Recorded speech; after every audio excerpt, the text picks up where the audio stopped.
ان کی ایک ویڈیو آئی تھی وہ پرومو, تو اس میں نان انسٹرومنٹل میوزک تھا. ہمیں تو پتہ تھا کہ وہ ووکلز ہوتی ہیں جو منہ سے اور اس کے بعد افیکٹس وغیرہ یوز کر کے, آڈیو افیکٹس تو استعمال کی جاتی ہیں. تو ان کے بارے میں نا وہ زیادہ تر لوگ تو سمجھ رہے تھے یہ میوزک ہے, اور انہوں نے میوزک کو حلال قرار دے دیا. پھر جن کو کچھ کو بتایا گیا تو وہ بھی سمجھ رہے تھے کہ یار یہ مشابہت اسی کی ہے. تو اس بارے میں آپ کا کیا خیال ہے ویسے؟ یا ویسے علی بھائی یہ میں خود کنفیوز ہوں, کیونکہ ظاہر ہمارا بھی اسٹوڈیو ہے, ہم بھی کبھی یوز کر لیتے ہیں, پیچھے انٹرو میں ہم بھی یہ یوز کر رہے ہیں. تو اس پوائنٹ آف ویو سے میں جاننا چاہ رہا تھا, ظاہر آپ تو ہمارے سینئرز ہیں اور ہم آپ سے بڑی چیزیں سیکھتے ہیں.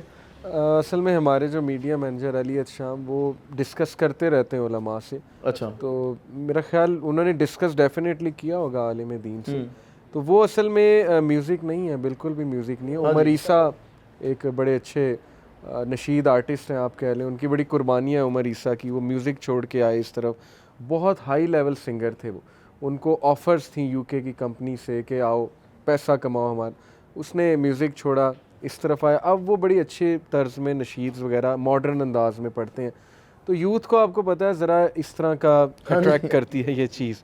تو جس لیول پہ الحمدللہ ہم چاہتے ہیں ہم کام کریں, جیسے ہماری اس کے پیچھے نیت یہی ہے جی کہ وہ اگر ہالی ووڈ سے مات دے رہے ہیں نا ہمیں, یوتھ کو پکڑیں, تو ہم بھی اس لیول پہ ویڈیوز بنائیں اور اس میں دین کا پیغام دیں, دین کا بول بالا کریں.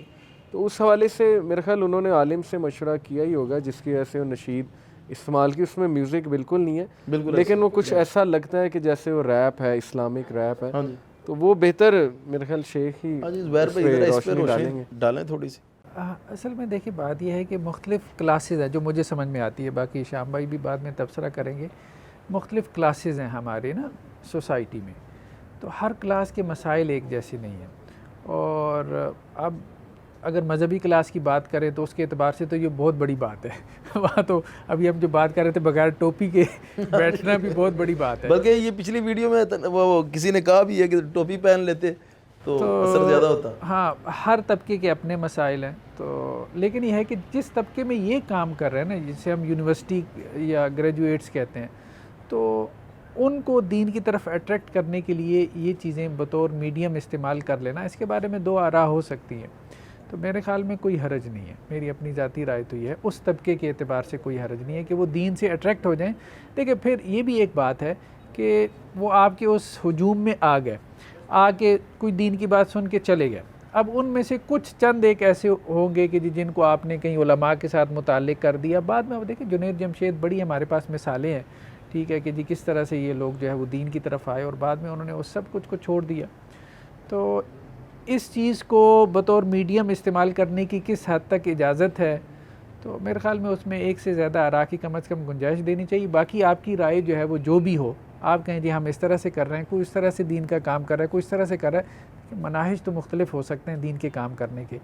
ایک حد تک ان مناہج میں جو ویرائٹی ہے وہ مختلف طبقات کو اٹریکٹ کر رہی ہوتی ہے اور ان کو دین کی طرف لا رہی ہوتی ہے. سبھی اگر ایک منہج کے مطابق, ایک مطلب متعین منہج کے مطابق کہ جی اسی طرح سے ہم نے یہی اسی طرح سے مطلب قرآن کھول کے درس ہی دینا ہے یہاں پہ, تو وہ میرے خیال میں اس طرح سے نہیں ہوگا. بلکہ مسالک کے اندر مذہبی جماعتوں میں, تحریکوں میں بھی ہم دیکھتے ہیں کہ اب جیسے اب دیکھیں نا, بہت حد تک ہم ویڈیو کی مخالفت کرتے رہے ایک وقت تک, ٹیلی ویژن توڑتے رہے ہم چوراہے میں رکھ کے, لیکن اب سب لوگوں نے اس کو قبول کر لیا کہ جی یہ ایک بڑا میڈیم ہے, ٹھیک ہے, اس کے ذریعے سے ہمیں اپنی دعوت پیش کرنی چاہیے.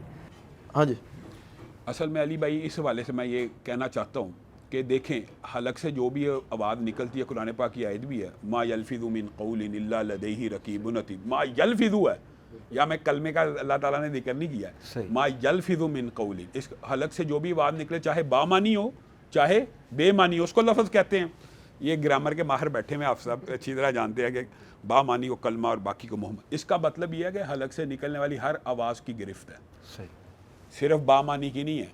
اگر ایک انسان اپنے منہ سے بانسری بجانا شروع کر دے, ایسے ایسے ووکلسٹ موجود ہیں. ایک فیصل آباد کا بچہ مجھے کسی نے بتایا کہ وہ بانسری منہ سے ایسے بجاتا ہے کہ اصلی بانسری لگ رہی ہے, وہ منہ سے ڈھول بجاتا ہے. وہ ایسا ہے کہ وہ ڈھول بھی یعنی ہر موسیقی کا جو بھی آلات ہے وہ منہ سے بجاتا ہے. صحیح. تو کیا یہ حلال ہو جائیں گے؟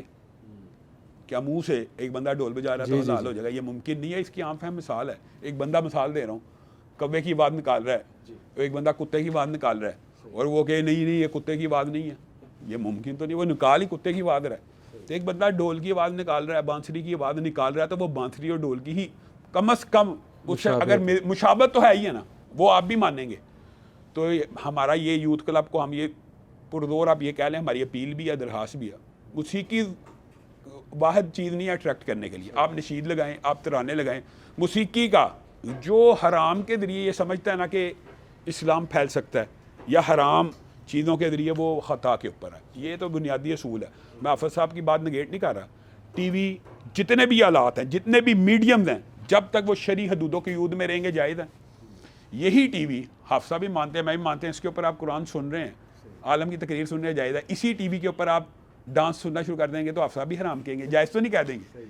تو بنیادی طور پہ یہ میڈیمز اور آلات جو ہیں نا, یہ تب تک ہی حلال رہتے ہیں جب تک شرعی حدودوں کی حدود میں ہو. اور اگر آپ اس کو موسیقی یہ سمجھیں کہ ووکلسٹ نے, ٹھیک ہے, وہ ووکلسٹ کو چاہیے چڑیا کی آواز نکال لے, میں کہہ رہا ہوں نشید کر لے, کوئی اور اس طرح کی چیزیں ہیں جو بالکل موسیقی کے آلات سے نہیں میچ کرتی. یہ 4-5 آلات ہیں, اس طرح کی آوازوں سے اجتناب ہر صورت کرنا چاہیے. جیسے ہمنگ کر لیتے ہیں وہ, بالکل بالکل بالکل اس کا جواز ہے.